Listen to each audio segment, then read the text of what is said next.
Welcome to our 1982 basement bedroom. It's a great space with big windows at ground level, but the finishes are absolutely hideous. There's popcorn ceilings. And worst of all, the ceiling is only 7 feet or 213 centimeters high to accommodate furnace ducts in the ceiling. Since I stand 6 foot 8 inches or 202 centimeters, this is unacceptable. The goal of this project is to raise the ceiling as much as possible and install recessed LED lighting in the ceiling. Here's the result of raising the ceiling and installing the sheetrock and new lighting. It was a lot of effort for only 3.5 inches or 9 centimeters of added ceiling height, but for me it was worth it. Also, I would have had to scrape the popcorn and go to some trouble to run wiring for the new lighting around the ductwork, so the effort really wasn't wasted. In this video, I'll give you some background on the project.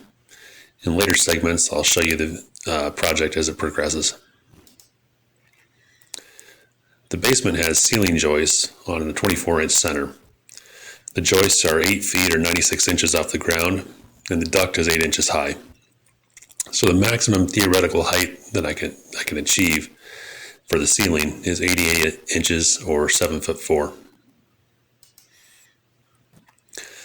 The builder toe-nailed short sections of 2x4 supports into the ceiling joists, then hung the sheetrock from a grid of studs attached to the supports. The height of the sheetrock is only 84 inches or 7 feet. So how am I going to raise the ceiling? I built so-called ladders from 2x4s and hung them from the ceiling joists. The ladders are designed to get as close to the base of the ductwork as possible for mounting the sheetrock. In my case, I aim to be a ½ inch below the base of the ducts. That should give me an extra 3.5 inches of headroom. Here's a schematic of an 8-foot ladder.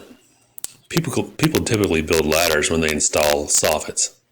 The photo below shows someone using a ladder to build a drop ceiling around ductwork.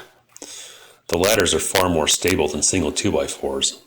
And more importantly, they're far straighter than a single 2x4, which is really important for hanging drywall. One important aspect of these ladders is the wire notch on the side. I haven't really seen anybody else do this on YouTube because they're usually installing these into sort of a new build basement or house. But having wire notches makes it allows me to run the existing wiring through it. It makes it more difficult to attach the ladders to one another, but I'm okay with this trade-off. I think I've got nice straight drywall. Here's a plan view of the room with the ceiling joists on 24-inch center. And here's the ductwork. They cover about half the room. I had an important decision to make. Should I try to build soffits around the ductwork and maximize ceiling height, or should I just go with the lowest common denominator and build a flat ceiling across the entire room that accommodates the duct? In the end, I decided to go with a flat ceiling. If there were only 2 ducts rather than 3, I probably would have built soffits. Also, there's a lot of existing wiring in the ceiling that I would have had to lengthen to fit above a much higher ceiling. So it was easier just to go straight all the way across. I also thought it might look weird to have half the ceiling in half the room 6 inches higher than the other half. Here's the proposed layout of the 2x4 ladders. I was aiming for 24-inch or smaller spacing between the ladders. As you'll see in the next segment, I wasn't able to achieve this goal. For one, the gaps between the ducts were too narrow for me to get my big pneumatic nail gun in there.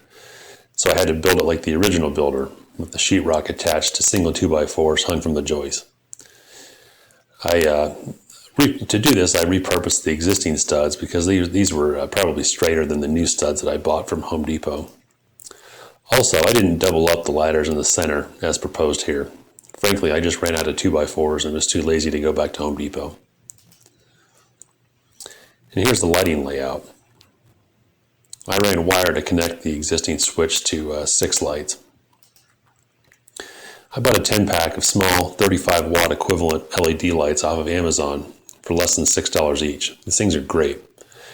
After you wire them into a junction box, there's a wire from each power supply that allows you to simply plug in the light after you install the sheetrock. You drill a hole with a hole saw, fish the wire through the hole, plug it in, and then insert it in the ceiling.